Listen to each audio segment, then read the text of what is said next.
One of the things I want to talk about is one of the things I've used in the past is when people talk about, oh, is that a pyramid deal?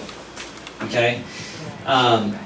It's really important to have some comebacks for that, because a lot of people out there that are miserable with themselves and their life, that's the first thing they want to say is, oh, that's one of those pyramid things.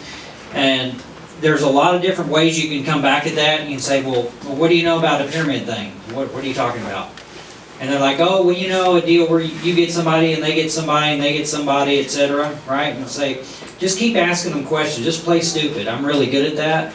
Just say, what do you mean? I don't understand. And they can't take it any further. They don't even know what they're talking about. Okay? Give them some examples. Say, like, you mean like the U.S. government? Where you have the president, the 3 branches of government, etc., or like a car dealership as an owner, general manager, sales team, orderlies, etc. You look at any organization and it's shaped like a pyramid.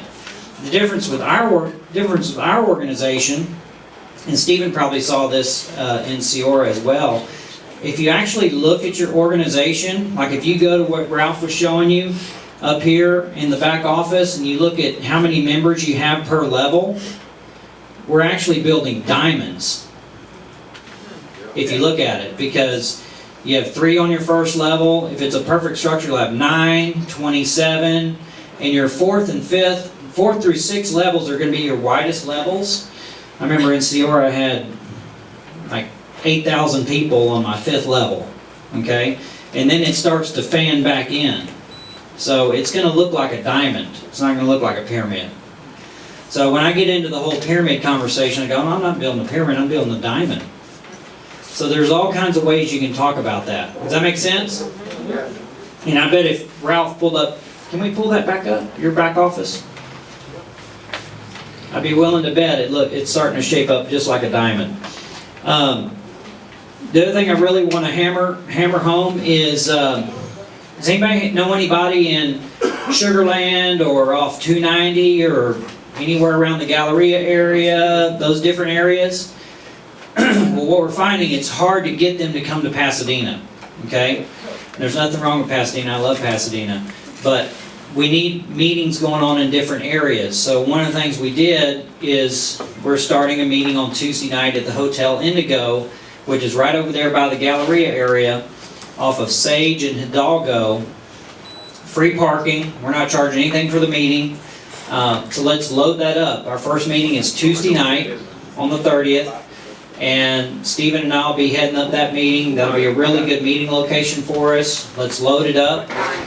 7 o'clock. And then on Wednesday nights, the Coates and Lee Price started a meeting in the Woodlands. It's at Cilantro's. It's 314 Sawdust Road.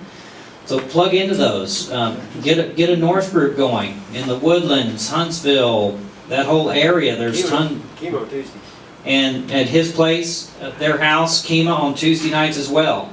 So we're getting these meetings going on in all these different areas, so we're taking a lot of the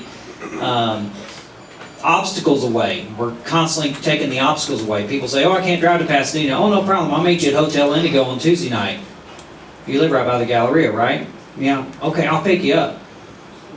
So we're taking away a lot of these excuses for people not to come. Also, B2B. Mark and I had a conversation with Jason Elrod about approaching businesses. And Mark, if you could talk for a second about your ideas about approaching businesses. Okay, right. So we have teledoctors. Using teledoc is our big deal. Home Depot right now offers teledoc to all their employees. They have a small monthly contribution that they have to make, and then when they use teledoc, it's $40 per consultation, and it only covers the employee. So if you go into a small business, you can say, hey, I'd like to be able to offer you an employee-sponsored benefit that's going to improve how your employees feel about you. Well, what's it about? Well, we have this program called Disrupt Doc, and you just explain briefly what it is.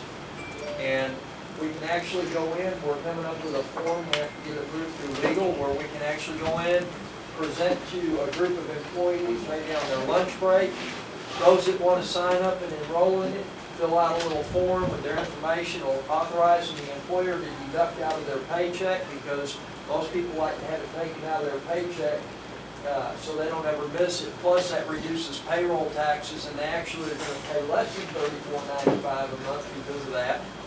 And the employer then deducts that out and makes the monthly payment, and thank you, Wing Cash. We can actually set the employer up with Wing Cash for monthly payments made, and you can purchase however many employees decide to have it. And the employer, through your little back office, you select how many disrupt docs you need. That's what you pick, and then you enroll each person. Yeah, actually, if they're a customer, which they would be, it goes in your personal volume. Goes in your, well. And your personal volume counts toward your group volume. Okay? That's awesome. Yeah, they created it where any of your own purchases or any customer purchases count toward your own volume. So you can actually promote through the ranks without ever recruiting a single person. Because if your own personal volume grows, you move up in the rank.